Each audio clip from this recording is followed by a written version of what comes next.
जीवन में एक लक्ष्य प्राप्त कर लीजिए कि हमको भगवान शिव का दर्शन करना है। और फिर जब हम भगवान की उस भक्ति की ओर आगे बढ़ेंगे और भगवान के चरणों की ओर जब हम जाएंगे,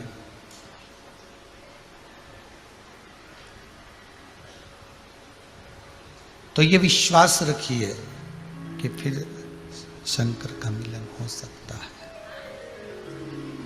फिर भगवान भूत अधिपति भूतेश्वर भगवान शिव का मिलन हमें हो सकता है।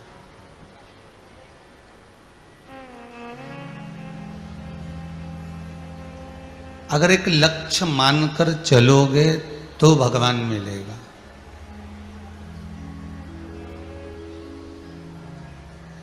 और एक ही खड्डे को खोदे जाओ खोदे जाओ खोदे जाओ, तब जाकर पानी निकलेगा।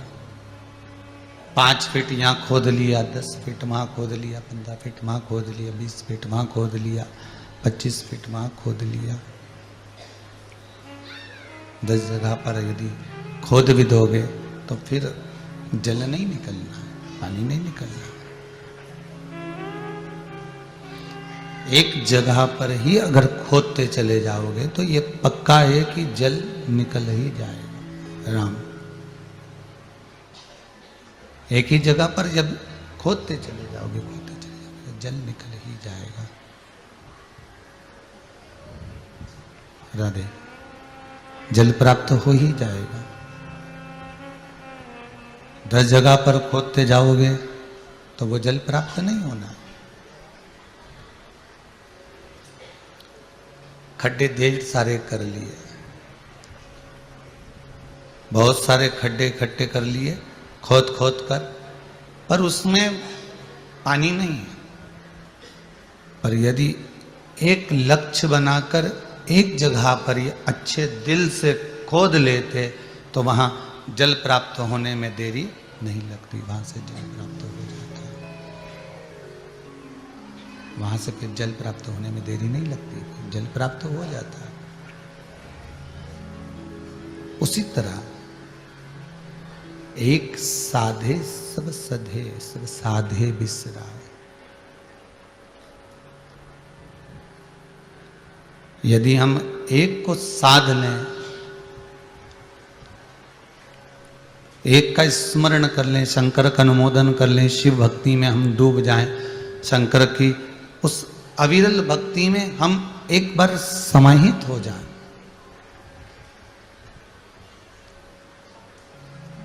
तो ये विश्वास मानकर चलना कि शंकर को मिलने में देरी नहीं लगेगी। शिव तुरंत मिल जाएगा, सामने आकर खड़ा हो जाएगा। भगवान भूत अधिपति भूतेश्वर भगवान शिव तुम्हारे सम्मुख में होगा।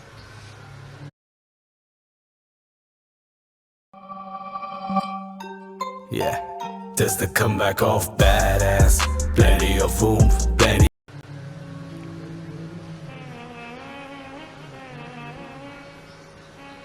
भगवान शंकर तुम्हारे सामने होगा। अविरल भक्ति, और वो भी भगवान की। अच्छा, एक बात समझ में नहीं आती,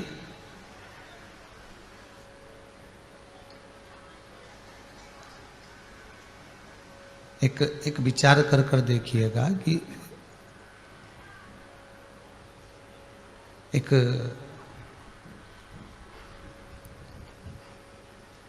दुनिया में हमको लगता है, सभी को प्राप्त होता है कि ये सब, अगर एक मोबाइल में एक स्टेटस पे अगर देखें तो इतनी ज्ञान की बातें निकलेगी, इतनी ज्ञान की बातें निकलेगी कि ये सब अच्छे ही हैं। बाहर आवाज नहीं जा रही बिल्कुल भी।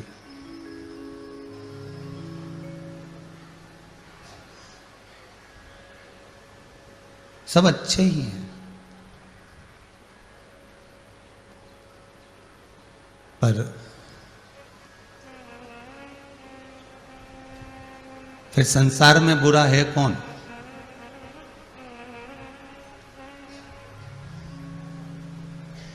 जब अपनी अच्छाई ढूंढने का समय आता है तब हम अपनी अच्छाई प्रकट करते हैं।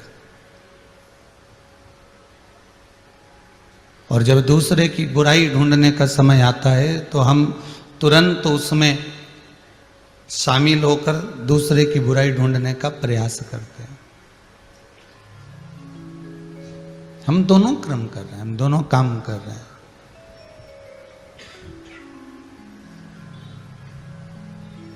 शिव भक्ति में, शंकर के अनुमोदन में, शंकर के स्मरण में, शिव नाम जाप में, शंकर की भक्ति में एक चीज अपने जीवन में उतार कर रखो कि शंकर भगवान के कंठ पर विष है, भगवान शिव के कंठ पर विष भरा हुआ है।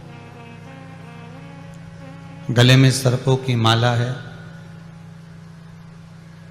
मृगशाला पहने हुए हैं, सिर पर जटा बंधी हुई है, गंगा अविरल निरंतर बह रही है। सबसे पहली भागवत का वाचन, सबसे पहली अमर कथा का वाचन, सबसे पहला कोई ज्ञान उपदेश का वाचन, सबसे पहला भगवान अगर कुछ सुना रहे हैं, भगवान अगर दे रहे हैं, भगवान अगर वाचन कर रहे हैं तो केवल शिव ही सबसे पहले वक्ता। सबसे पहले वक्ता अगर कोई है तो भगवान शंकर ही है। शंकर के सिवाय पहला वक्ता कोई हो ही नहीं सकता। वक्ता कैसा होना चाहिए, ये शिव महापुराण की कथा कहती है कि गले में बला विष भरा हुआ है। दुख किसके साथ नहीं होता, तकलीफ किसके साथ नहीं होती, कष्ट किसके साथ नहीं होता, परेशानियां किसके साथ नहीं होती। कंठ पर विष भरा हुआ है।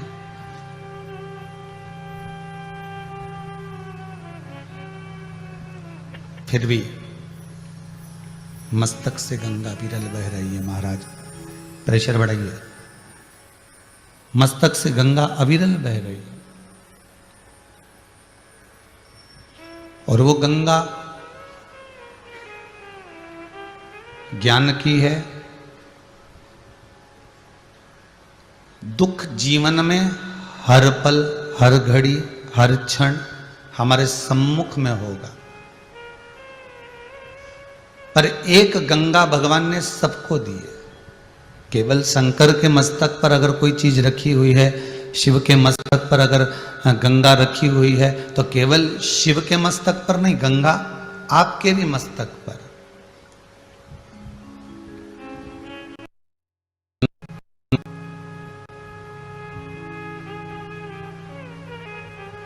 गंगा आपके भी मस्तक पर विराजमान है।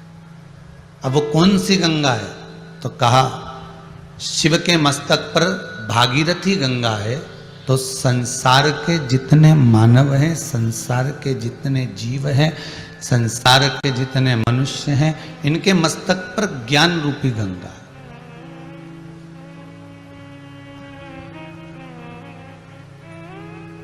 जब बुद्धि, चित्त, वृत्ति, मन जब कहीं भटक रहा हो, जब मन कहीं, चित्त, वृत्ति, बुद्धि, मन जब भटक रहा हो, तब वो ज्ञान रूपी गंगा हमारे सम्मुख में आ ही जाती है। महाराज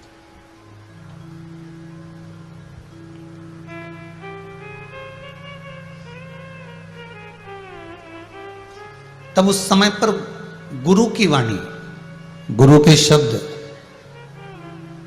जो गुरु जी ने कहे हैं, गुरु जी ने वर्णन किए हैं, वो शब्द हमारे सम्मुख में, ये दोनों रिटर्न थोड़ा तेज करिए। गुरु की वाणी, गुरु के शब्द हमारे सम्मुख में आ ही जाते हैं।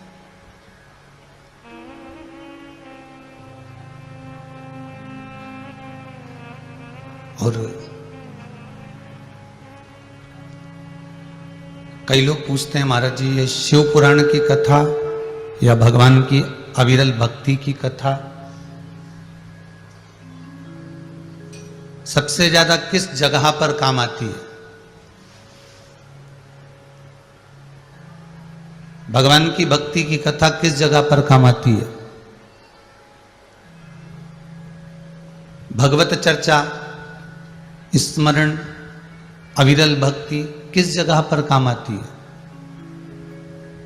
शिव महापुराण की कथा कहती है, भगवान की कथा जब व्यक्ति टूट जाता है,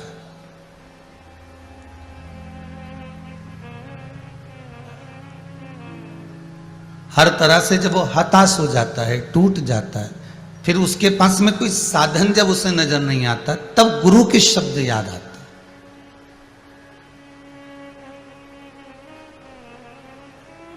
तब गुरु की वाणी सम्मुख में समझ में आ जाती है कि गुरु जी ने कहा था, और शिव का स्मरण करना है, शंकर का भजन करना है, शंकर का अनुमोदन करना है, शिव नाम में, शिव मंत्र में, शिव चर्चा में हमें डूबना है। फिर वो मन को ले जाकर हमने भगवान शंकर के चरणों में ले जाकर छोड़ दिया। और ये मन बड़ा विचित्र है, सबसे ज्यादा यही नहीं जाता है। शरीर तो तुम ले जा सकते हो, शरीर तो तुम बारंबार विचार कर कर, चलो उज्जैन जाना है, चलो ओमकारेश्वर जाना है, चलो सोमनाथ जाना है, परली बैजनाथ जाना है, ममलेश्वर जाना है, त्र्यंबकेश्वर जाना है, तो ये शरीर तो तुम ले जाओ, पर मन को ले जाना है तो सबसे कठिन काम है। यही नहीं पहुंचता,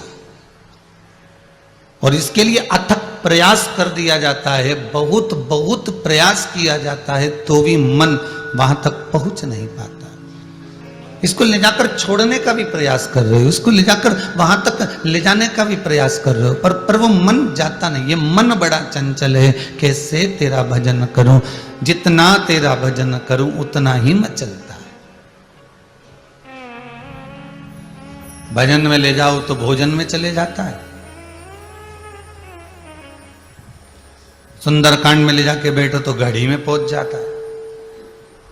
अभी तो टाइम है, अभी तो 22वां दोहा चल रहा है, फिर अभी इतने दोहे बचे हैं। सत्यनारायण भगवान की कथा में लेकर जाओ तो प्रसाद में चला जाता है। अभी तो बहुत टाइम है, 5 अध्याय पूरे होंगे, हवन होगा, फिर प्रसाद बटेगा। ये मन कितना विचित्र है।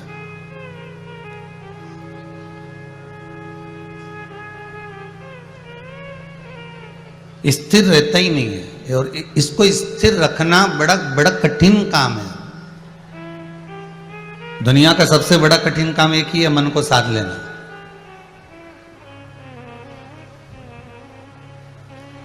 और अगर ये संतुष्ट हो गया तो जीवन का सबसे बड़ा सुख संतुष्ट हो गया। एक राजा ने एक बकरे को बुलवाया, और राजा ने कहा, इस बकरे को जो संतुष्ट कर देगा उसको मुंह मांगा धन मिलेगा। आप लोगों ने सुना भी होगा, पढ़ा भी होगा। एक कोई लेकर गया, बकरे को खूब खिलाया, खूब पिलाया, खूब आराम से रखा। राजा ने कहा, बकरा संतुष्ट हो गया? जी सर महाराज, हो गया। और बकरा संतुष्ट हो गया? हाँ हो गया। अब बस इतना सुना, राजा ने बुलाया बकरे को। बकरे को जैसे ही राजा ने देखा कि बकरा संतुष्ट हो गया है, राजा ने उसी समय पर थोड़ी सी घास बुलवाकर, हरी हरी पत्तियां बुलवाकर उस बकरे के सामने डाल दी। वो बकरा दौड़ कर गया और वो पत्तियां खा गया। वो दौड़ कर गया और वो पत्तियां खा गया। फिर दूसरे ने कहा, अब की बार मैं संतुष्ट कर देता हूं। फिर वो लेकर गया महाराज, फिर वो लेकर गया और उसने भी खूब खिलाया। राजा ने फिर पत्तियां ले जाकर डाली, वो फिर दौड़ पड़ा। 15 से 20 लोग उसको लेकर चले गए, पर वो पत्तियां खाने के लिए दौड़ पड़ता है, बार बार भाग पड़ता है, और वो बकरा सम्मुख में आ ही जाता है। एक संत बैठे हुए थे, कोई गुरु बैठा हुआ था। संत सदगुरु ने देखा कि सब इसको खिला रहे हैं और बाद में भी बकरा संतुष्ट नहीं होता, इतना खिलाने के बाद में भी इसको संतुष्टि नहीं होती, फिर ये भाग जाता है। तब संत ने कहा, सदगुरु ने कहा कि इसको मैं लेकर जा रहा हूं।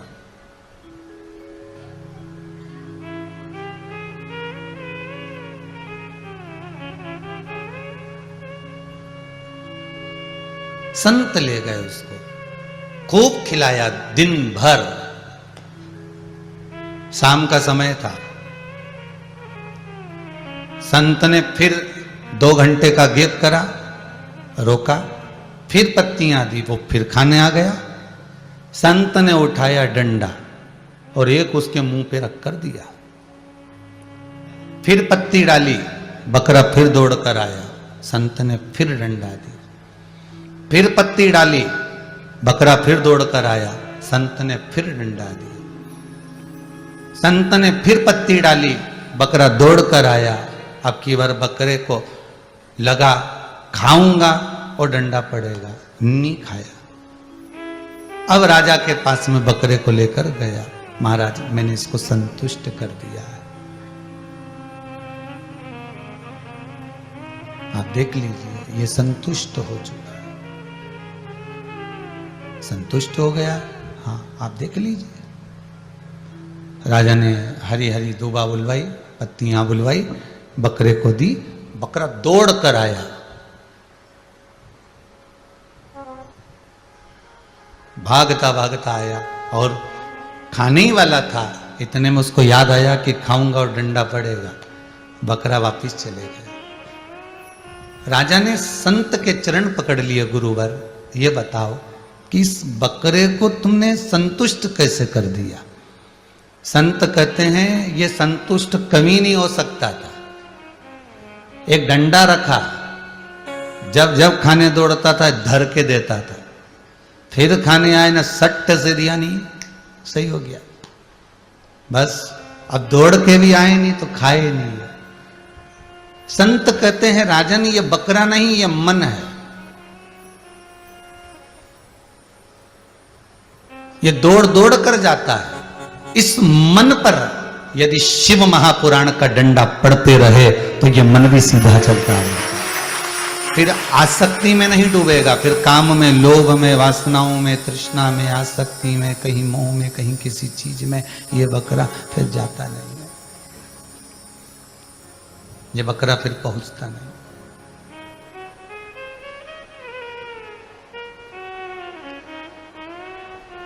कभी इसको फ्रिज चाहिए, अभी दिवाली आने वाली होगी, इसकी तैयारी हो गई होगी मन की, अब की तनख्वाह मिलेगी तो वॉशिंग मशीन लेके आ जाऊंगी। मन की दौड़ चालू हो चुकी है, मन की दौड़ चल चुकी है।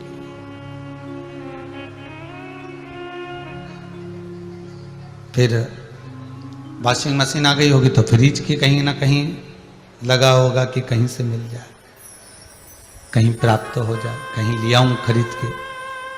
फ्रिज से छूटेगा तो कहीं सोचेगा कूलर ले आऊं। कोई वस्तुएं ढूंढता रहता है, भटकता रहता है। इस मन को जिसने साध लिया तब परमात्मा को मिलने में देरी नहीं होगी। मन नहीं सदता,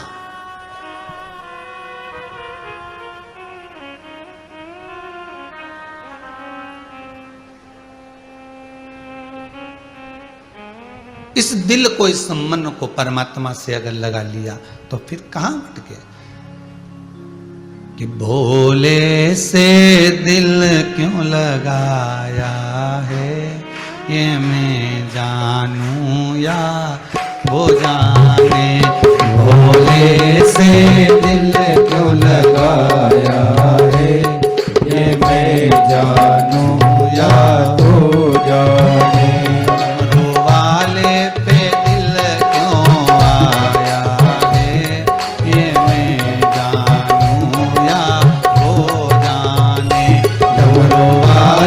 से दिल क्यों लगाया है, ये मैं जानूं या वो जाने। भोले वाले पे दिल क्यों आया है,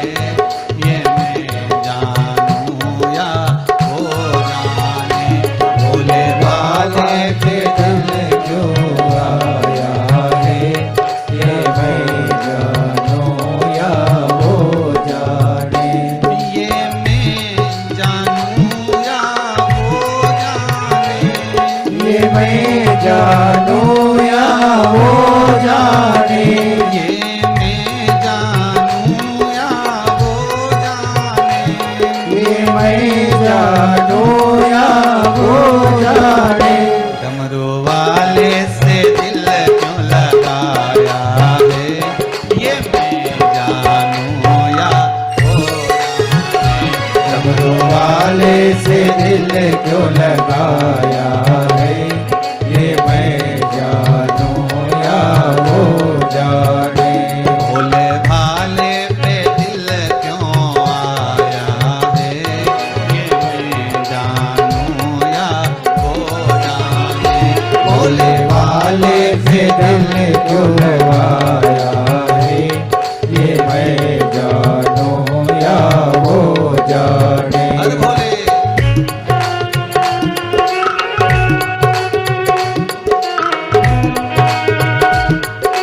हरि बोल।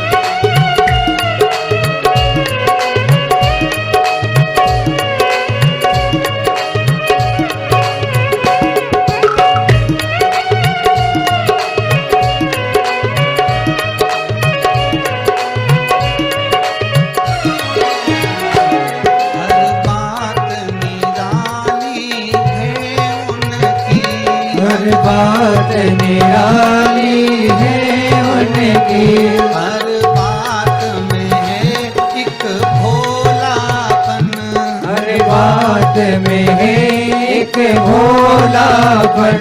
हर बात निराली है उनकी, हर बात निराली है मन की, हर बात में है एक भोलापन, हर बात में है एक भोलापन। भोले पे भोले पे भोले पे दिल क्यों आया है, ये मैं जानूं।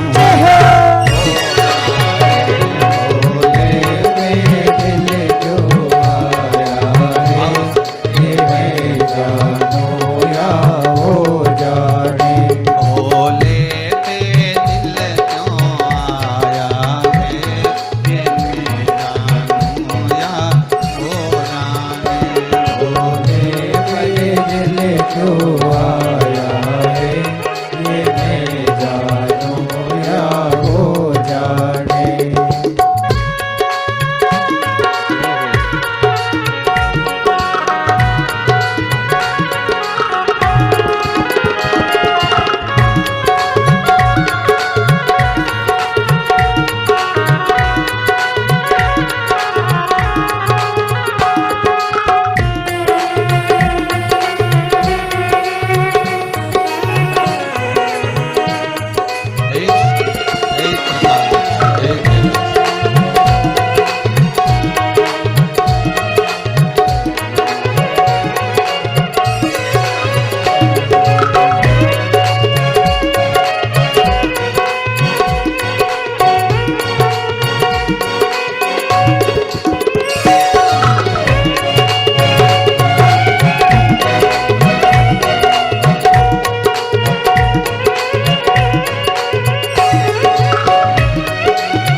जितना दिल ने तुझे याद किया, जितना दिल ने तुझे याद किया, उतना जग ने बदनाम किया, उतना जग ने बदनाम किया।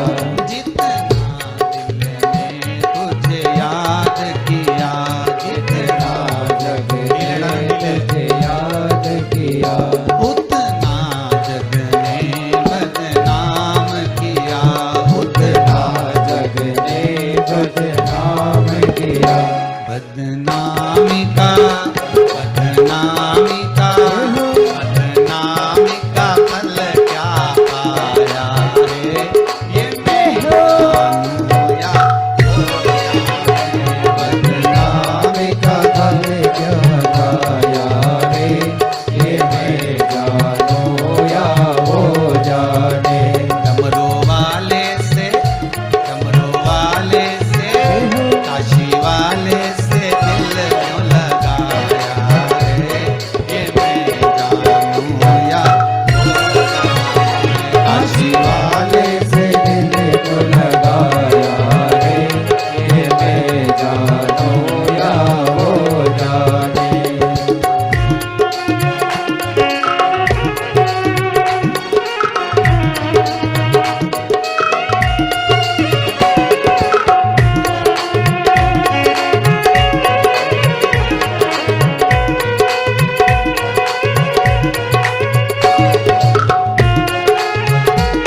काशी वाले से दिल क्यों लगाया है, ये मैं जानू या वो जाने। ये मैं जानू या वो जाने, ये मैं जानू या वो जाने, ये मैं जानू या वो जाने, ये मैं जानू या वो जाने, ये मैं जानू या वो जाने, ये मैं जानू या वो जाने।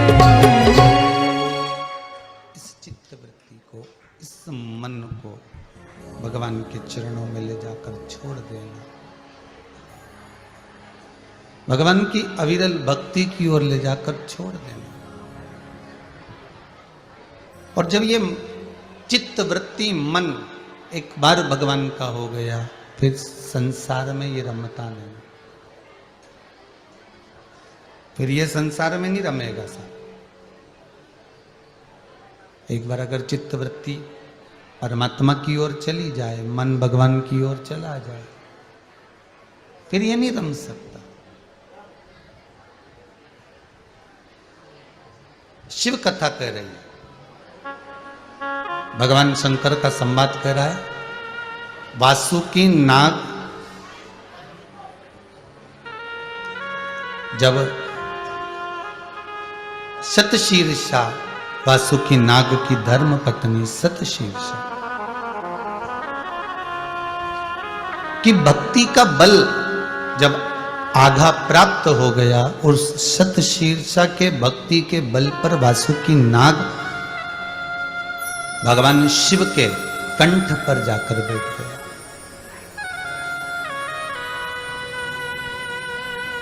अगर आप कथा में जाकर बैठ रहे हो, आस्था चैनल के सामने जाकर बैठकर कथा सुन रहे हो, या मोबाइल पर कथा सुन रहे हो, ऑनलाइन अगर इस कथा का रस तत्व आप ग्रहण कर रहे हो, तो भगवान को साधुवाद देना और अपने पूर्वजों को भी साधुवाद देना। हमने पहले भी कहा, अगर रघुवंशी परिवार इस कथा को करवा रहा है, रघुवंशी परिवार अगर कथा करवा रहा है, तो ये पूर्वजों की कृपा है, ये पूर्वजों का आशीर्वाद है।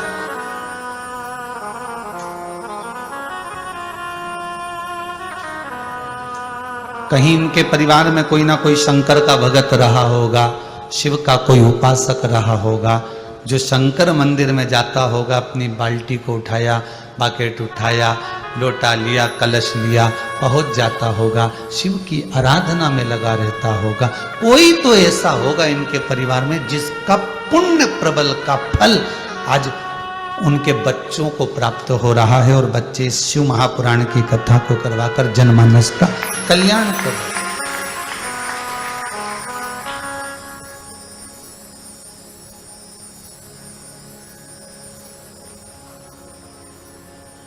और पहले भी कथा में कहा, आज फिर कहते हैं, शंकर के मंदिर में, शिव पुराण में, शंकर के भजन में, शंकर की भक्ति में एक चीज वेद व्यास जी ने विदेश्वर संहिता के अंदर लिख दी। वो अपनी बुद्धि में भी आप अच्छे से उतार लेना। जितने लोग कथा सुन रहे हो, अपनी चित्त वृत्ति में वो बात उतार कर रखिए। जितना दान करा, जितना पुण्य करा, जितना सत्कर्म करा, जितना व्रत करा, जितना उद्यापन करा, जितना भजन करा, जितना कीर्तन करा, जितना नाम जाप करा, जितना ब्राह्मण भोज, संत भोज, साधु भोज, कन्या भोज, भंडारा, जितना भी अपन ने करा, नाम जाप, स्मरण, कीर्तन, दीपदान, अन्नदान, जो भी हमने करा, वो हो सकता है कि हमारे मरने तक छिन्न हो जाए, समाप्त हो जाए। क्योंकि पुण्य भी तो समाप्त होता है कि नहीं होता है? जैसे जैसे मनुष्य की उम्र बढ़ती चली जाती है, वैसे वैसे पुण्य भी हमारा घटता चले जाता है। कैसे, उसका अंदाजा लगा लीजिए। बचपन में तुम्हारे मन में पाप नहीं था, बचपन में तुम्हारे भीतर ना पाप है, ना कोई कपट है, ना छल है, ना बेईमानी है, ना प्रपंच है। जवानी आ गई, थोड़ा थोड़ा परिवार को पालना है, लेकर चलना है, तो थोड़ा थोड़ा कपट, थोड़ी सी छल, थोड़ी सी बेईमानी आ गई।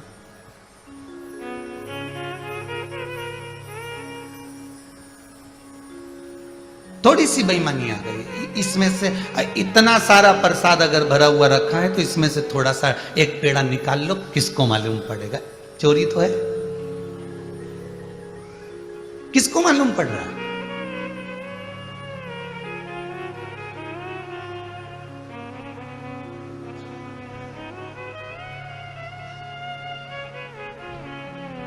किसी ने आपको कहा भैया अगर तुम कुबेरेश्वर धाम जा रहे हो, या तुम महाकाल जा रहे हो, या तुम ओमकारेश्वर जा रहे हो, या तुम आप भीमा शंकर जा रहे हो, तो ये हमारा 200 रुपया ले जाओ। अब तुमने सोचा ना तो वो यहां देखने आ रहा है, ना पंडित जी को मालूम कि 200 का है, ना रसीद वाले को मालूम कि 200 का है। उसमें से तुमने अगर 100 खसका ली है, तुमने तो खसका ली है, पर उसने कितना खसकाया ये तो वही जान सकता है। तुमने तो निकाल लिया कि उसमें कोई ने देखा नहीं है, उसमें किसी ने भाला नहीं है, इसमें किसी का अंदाजा रहा नहीं है, इसमें कोई देख ही नहीं रहा।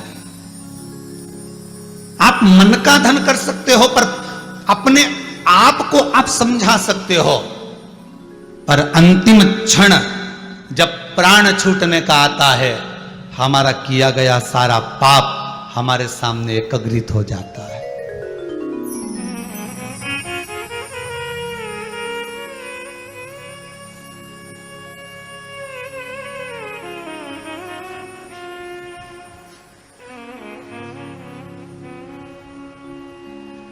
हमारा किया गया पाप हमारे सामने आ जाता है।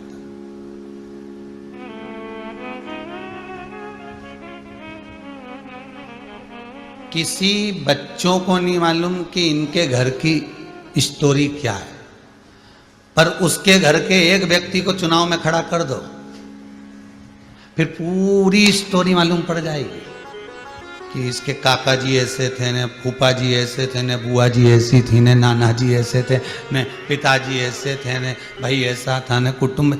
अर्थात तुमको पूछना नहीं पड़ेगा, तुमको जानना नहीं पड़ेगा, बता दिया जाएगा।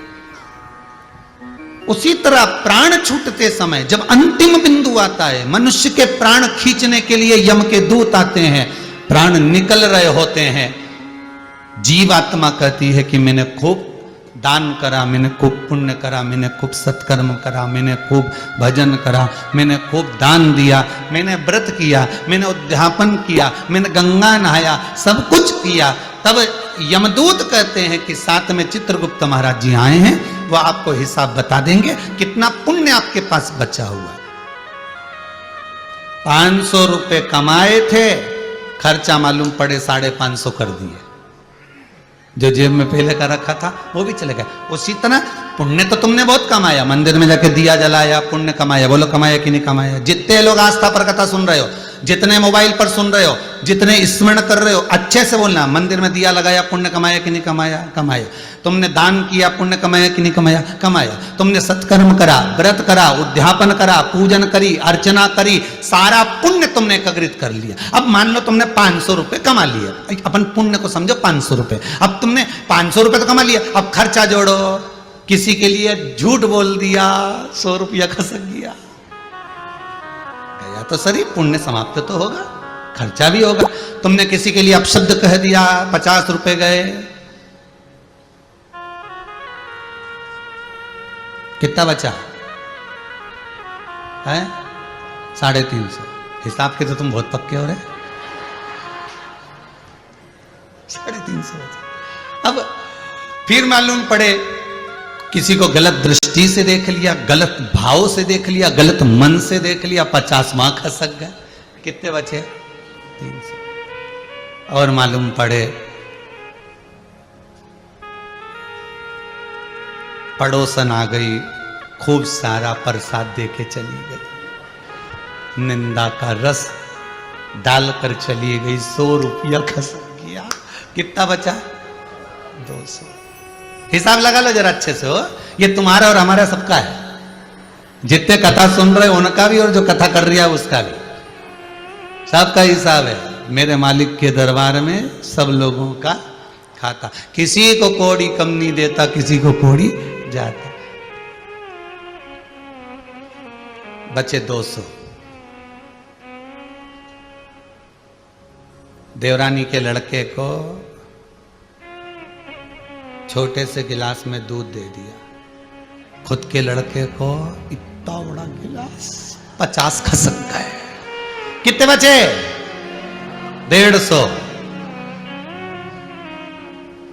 पति रात्रि को कोई सामान लाया, चुपचाप कमरे में निपटाया है, 50 खसक गए। कितने बचे? 100 बचे। अब वो 100 रुपए अभी चलने दो जरा, हो अभी चलने दो। दोस्तों के साथ घूमने गए, मालूम पड़े उन्होंने कह दिया, अरे कौन देख रहा, ले थोड़ा सा ले।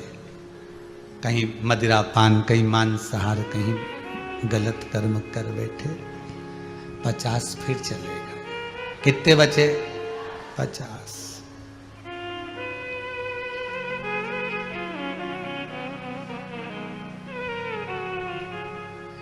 परिवार में साथ में रह रहे थे, भाई बंधु कुटुंब कबीले से बैर उत्पन्न कर लिया। सुबह से शाम तक शिशुपाल जैसी गालियों पर गालियां दे। 50 कर। कितना बचा? बस यही हमारा जीवन है। हमने पुण्य तो बहुत कमाया रे, खूब पुण्य कमाया। हम तो रोज मंदिर जाने, लोटा भर के पानी चढ़ा के आए, कितना पुण्य। चंदन भी लगाएं, कितना पुण्य। हम मंदिर में हम तुलसी जी के पानी भी दें, ब्राह्मण भोजन कराएं, गौ दान करें, अन्न दान करें, वस्त्र दान करें। हमने पुण्य तो बहुत कमाया, पुण्य की कोई कमी नहीं रही, पर खर्च भी बहुत करा। और आखिरी में जब मरने का समय आया, पुण्य रत्ती भर नहीं बच पाया। जितने दान पुण्य व्रत जितने हैं, तुम्हारे मरने के समय पर हो सकता है तुम्हारा पुण्य समाप्त हो जाए, पर वेद व्यास जी शिव महापुराण के विद्येश्वर संहिता में लिखते हैं, एक पुण्य ऐसा होता है जो कभी समाप्त नहीं होता। वो शंकर की कथा का पुण्य, शिव के लिए दिया गया दान पुण्य भजन कभी समाप्त नहीं होता। शंकर भगवान पर एक लोटा पानी चढ़ाया, वो कभी समाप्त नहीं होगा। वो बढ़ता है, घटता नहीं है। कुछ कुछ चीजें ऐसी होती है जो बढ़ती है, घटती नहीं है।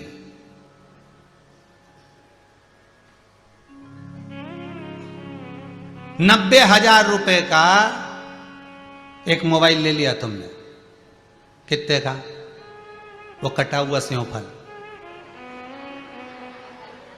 ठीक है। आज समझ गए ना तुम लोग? बस तुम समझ जाओ, बहुत इतना तो, बाकी के तो किसी को समझाना है नहीं, अपने समझ में आना चाहिए। हो वही कटा हुआ सेव फल जिसको लोग एप्पल बोले, ठीक है। अच्छा, उसको केवल एप्पल बोला, हाफ एप्पल क्यों नहीं बोला? क्योंकि कटा हुआ तो है ना थोड़ा सा, पर फिर भी एप्पल ठीक है। अब 90,000 का मोबाइल लिया, वही 90,000 की 2-3 अंगूठी ले लेता। अब दोनों की कीमत देखिएगा। मोबाइल लेकर दुकान से नीचे उतर गए, घर चले गए, 1 साल के बाद में वो मोबाइल बेचोगे तो 90,000 का बिकेगा क्या? जम के बोलिए जरा। नहीं। जो सोने की अंगूठी तुमने 90,000 की खरीदी, 1 साल के बाद बेचोगे तो सोना का भाव बढ़ेगा कि घटेगा? बढ़ेगा ना। तो थोड़ा 200-400 रुपया तो ऊपर मिल ही जाएगा। बस यही तरीका है। सारे पुण्य समाप्त हो सकते हैं, पर ये वो स्वर्ण है, ये वो स्वर्ण है जिसकी कीमत बढ़ती चली जाती है। पुण्य समाप्त ही नहीं होता, उसका पुण्य बढ़ रहा है, पुण्य प्रबल होते चले जा रहा है, पुण्य घटता ही नहीं।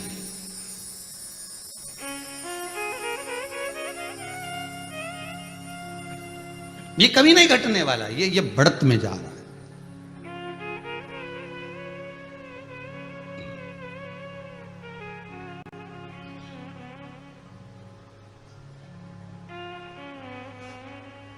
और वो पुण्य कभी समाप्त नहीं हो सकता। शंकर का भजन किया हुआ श्री शिवाय नमस्तुभ्यम का जाप, ओम नमो नमः शिवाय का जाप, ओम नमो भगवते वासुदेवाय का जाप, श्री कृष्ण शरणम ममा का जाप, भगवान राम का स्मरण आप जितना कर रहे हो, शंकर को दान किया गया, शंकर का भजन किया गया, शंकर का स्मरण किया गया, शंकर का नाम पर किया गया सत्कर्म कभी क्षीण नहीं होता, कभी समाप्त।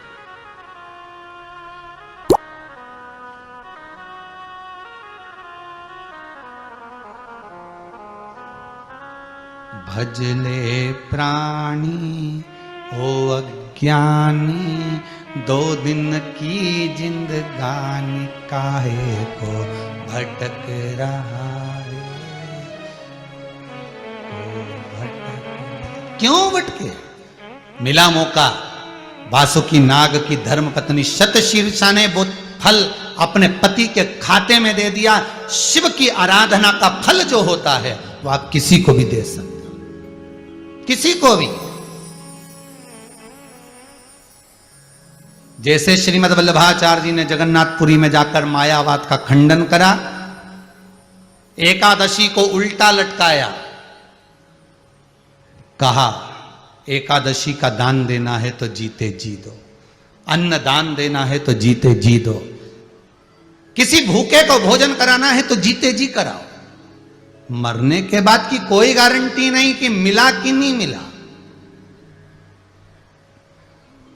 पर जीते जी दान कर दिया, जीते जी भजन कर लिया, जीते जी स्मरण कर लिया, जीते जी कीर्तन कर लिया, जीते जी मंत्र जाप कर लिया, जीते जी नाम जाप कर लिया, तो ये आपको ज्ञात तो रहेगा कि मैंने इतना करा, मैंने ब्राह्मण भोजन कराया, मैंने गौ का दान करा, मैंने ये करा, मैंने संत भोजन, ये आपके खाते में आपको ज्ञात होना चाहिए कि मैंने करा है।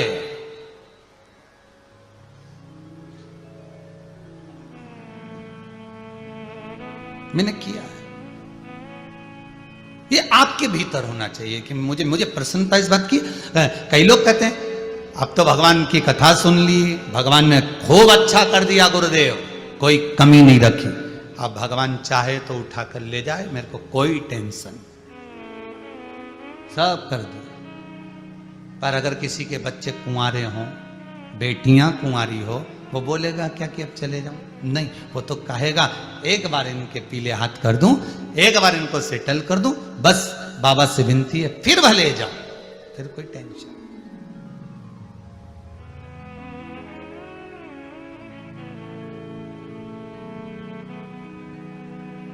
आज कोई एक आगरा से बच्चा आया हुआ था, लड़का, वो कह रहा था गुरुदेव कोरोना महामारी की दूसरी लहर में मैं भी चपेट में आ गया था,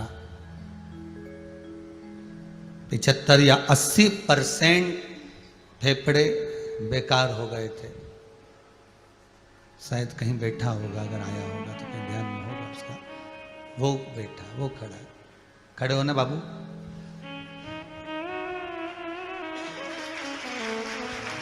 डॉक्टरों ने कहा, जवाब दे दिया था, पर मेरी माँ ने शंकर की कथा सुनी थी, शिव महापुराण, और वो शिव महापुराण की कथा में बेलपत्री शमी पत्र का जो महत्व बताया था। मैं तो हॉस्पिटल में था, कोई मिलने नहीं आ रहा था, सोच लिया था कि अब तो अंतिम बिंदु हो गया है, पर माता शमी पत्र और बेलपत्र के बल पर बचा कर लिया, इसलिए बाबा को प्रणाम कर रहे। बैठो बैठो, शिव कृपा ऐसी होती है, शंकर की दया ऐसी होती है, शिव करुणा सागर की करुणा ऐसी होती है।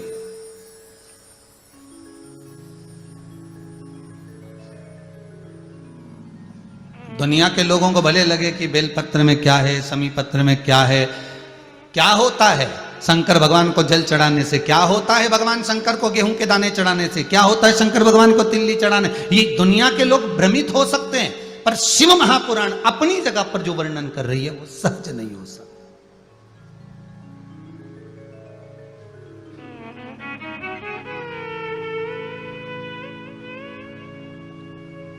वो सहज नहीं हो सकता।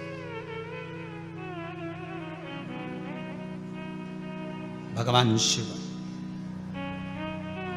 फिर निवेदन करूंगा, उसको दिया गया एक अन्न का दाना भी आपको कब प्राप्त होगा ये शंकर ही जान सकता है।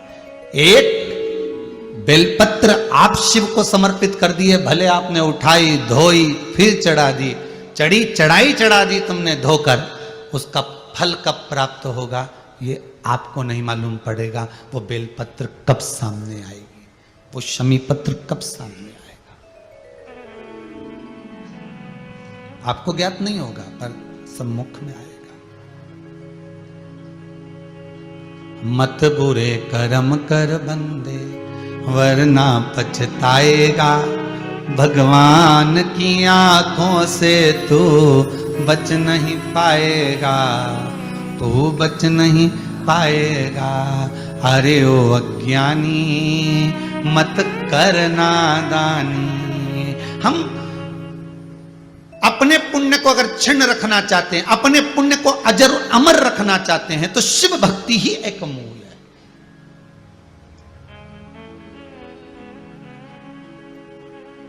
अकाल मृत्यु वो मरे जो काम करे चंडाल का, काल उसका क्या बिगाड़े जो भक्त हो महाकाल का। शंकर का भगत होगा तो काल भी क्या करे। बात यहां अड़ी हुई है, तो केवल दोहा बोलने का नहीं है, इसको समझने का है कि शंकर का नाम लेने पर काल भी खड़ा रहता है। उसका कारण क्या है, क्योंकि इसका पुण्य क्षीण ही नहीं होता, तो काल को भी सोचना पड़ता है कि मैं कैसे पकड़ के लीजिए, इसका पुण्य तो इतना सारा है। इसने शंकर जी के मंदिर में दिया लगाया, इसने शिव जी पर 1 लोटा पानी चढ़ाया, इसने बेलपत्र चढ़ाया, शंकर की कथा सुनी है, तो ये पुण्य कभी समाप्त नहीं होगा, तो ये तो अजर और अमर रहेगा।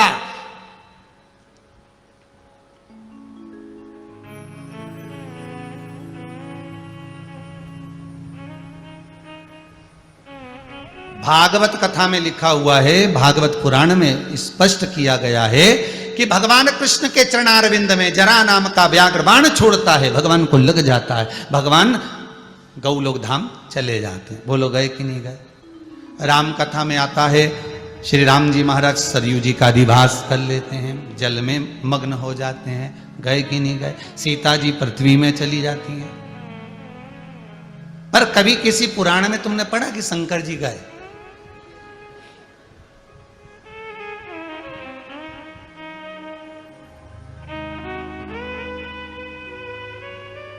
किसी पुराण में अगर कहीं पढ़ा हो कि शंकर जी चले गए हो, तो किसी ने एक बार ब्रह्मा जी से कहा क्यों ये राम जी गए, कृष्ण जी गए, दत्त जी का स्मरण कराया, इनका स्मरण कराया, उनका स्मरण कराया, सबके जाने की कथा है, शंकर जी के जाने की कथा है कि नहीं। ब्रह्मा जी बोले फालतू की बात करो मत, शंकर जी चले गए, शंकर है श्वास, श्वास शिव है, अगर शिव चला गया तो जितने घूम रहे हो नहीं, जितने सब निपटी जाओगा ये कई बीच में। शंकर जी जिस दिन गया उस दिन श्वास गई, शिव गया, फिर बचा क्या सब। शंकर जाता ही नहीं है, शंकर तो यही रमता है, वो तो अजर अमर है, इसलिए अमर गुफा में बैठकर अमर कथा सुना देता है, अजर अमर है वो। पार्वती बार बार कहती है हमको भी सुना हुआ अमर कथा जो तुमने सुनी है। शंकर जी बोले हमने किसी से नहीं सुनी। तो फिर शंकर जी बोले ये तो भीतर की कथा है, हमको तो सुनना है। शंकर भगवान ने कहा ठीक है, अगर सुनना है तो तुमको कोई मना नहीं है, ये त्रिशूल लो, ये डमरू लो, जाओ जरा जाके बजाओ। तो डमरू बजाने से क्या होगा, तो कि जितने लोग हैं सब भाग जाएंगे, त्रिशूल लेके क्यों जाओ। कि मान लो अगर कोई नहीं भागे तो त्रिशूल की डर दिखा के भगा देना, कथा तुम सुन लेना, हम केवल तुम्हें सुनाएंगे। पार्वती जी ने पूछा ऐसा हम में क्या है कि तुम हमको ही अकेले को कथा सुनाओगे। भाई समझना भी तो पड़े। एक संत के पास जाते राजा जनक कथा सुनने के लिए बैठते, जब तक राजा जनक नहीं आ जाते तब तक संत कथा ही चालू नहीं करता। सारे नगर में बात हो गई ये संत तो बहुत बड़ा लोभी है, लालची, इसके बराबर संसार में कोई लालची नहीं देखा। राजा आता है तभी कथा कहता है, नहीं तो इतने सारे लोग बैठे तो कथा चालू कर देना चाहिए समय पे। जब टाइम है 2 बजे का तो 2 बजे चालू करो। महाराज देखा ये संत लालची है, राजा आएगा तभी ये चालू करेगा। अब संत के पास खबर पहुंच गई, संत की आंखों में जल नहीं भरा, उसने हृदय से परमात्मा को याद किया कि राजा जनक का थोड़ा सा प्रमाण दे देना। भगवान ने ऐसी कृपा करी, आज कथा चल रही थी, प्रवचन चल रहे थे संत के, और जनकपुरी में आग लग गई। आग लग गई तो सारे घर जलने लगे धधक धधक के। जनक जी का नहीं, जनकपुर वासियों का, सबका घर जलने लगा। किसी ने आकर कहा जनकपुरी में आग लगी, जल्दी भागो। जितने बैठे थे 5 मिनट में सब भग गए। राजा जनक जी आराम से बैठे और गुरुदेव उनको कथा सुनाते रहे। सब गए, पानी वानी से बुझा बुझू के सब आ गए। आके देखा तो राजा जनक बैठे हैं और गुरु जी कथा कह रहे हैं। सबने कथा पूरी हुई। जनक जी से कहा, जनक जी आप नहीं गए, महल जल रहा था।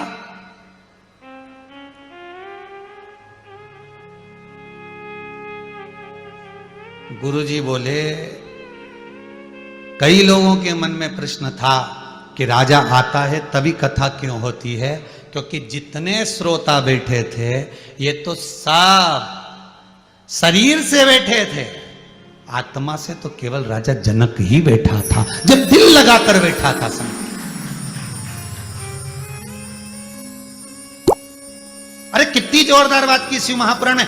तुम उसकी कथा संभालो, घर वो संभालेगा। काय का टेंशन तुमको? तुम शिव को देख लो, वो पूरा परिवार देख लेगा। अब तुम उसको तो देखो नहीं। राजा जनक कथा में डूबे हुए थे, इसलिए पूरे जनकपुरी में आग लगी, पर राजा जनक के महल में आग नहीं लगी।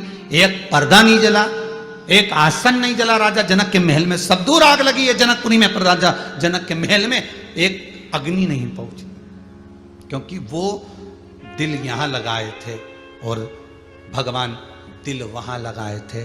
आप अगर हृदय रखकर शंकर की कथा में बैठे हो, अपना मन लगाकर आस्था चैनल पर कथा सुन रहे हो, मोबाइल पर कथा सुन रहे हो, फेसबुक यूट्यूब पर कथा श्रवण कर रहे हो, इस चित्त को, इस मन को आप अगर परमात्मा तक लगाकर रखे हो, तो यह विश्वास रखना, आप यहां हो, शंकर वहां है जहां से आप आए हो।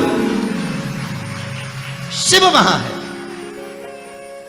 आप यहां हो, शंकर वहां है। तो पार्वती जी ने पूछा, आप डमरू दे दिए सबको भगाने के लिए, त्रिशूल दे दिए सबको भगाने के लिए, तो फिर ये बताओ कि हम अकेले को कथा क्यों सुना रहे हो? शंकर भगवान ने कहा, तुम्हें सुनाने का कारण ऐसा है कि हमको मालूम है तुम पूरी सुनने वाली तो हो नहीं।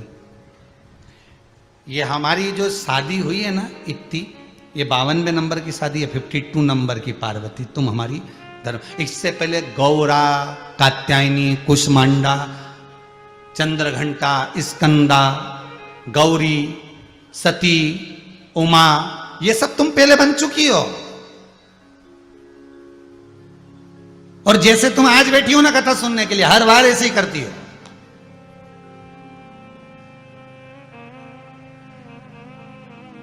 हर पूनम पे तू तैयार हो जाती है, आटा भी सेक लेती है, पंजेरी भी बना लेती है, कथा में बैठ भी जाती है, पर केवल सत्यनारायण की कथा हमारे यहां इतने साल से हो रही है इसलिए करवा रही है, पर कभी दिल नहीं लगा पाती वो सत्यनारायण भगवान से कि हे प्रभु, कथा तो हो रही है, हर महीना होए, हर साल होए, हमारे तो इतना साल से हो ही रही है, हम तो इतने साल से हरतालिका तीज का पूजन कर रहे हैं, हम तो इतने साल से हरियाली तीज कर रहे हैं, हम तो इतने साल से बड़ी तीज कर रहे हैं, हम तो इतने साल से भगवान का अभिषेक कर रहे हैं। नहीं, साल मत गिनाओ, पर यह गिनाओ कि मन कितना लगा है।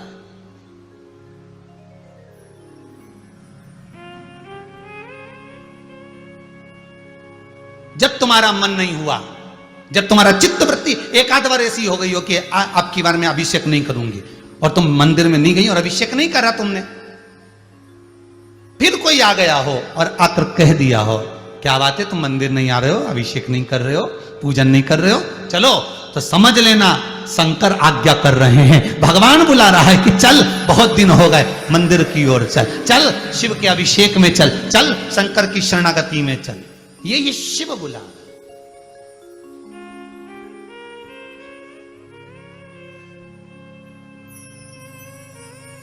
इस मन को उस परमात्मा से लगाइए। हे डमरूधर चलिया शंकर हम भी तुमको दिल दे बैठे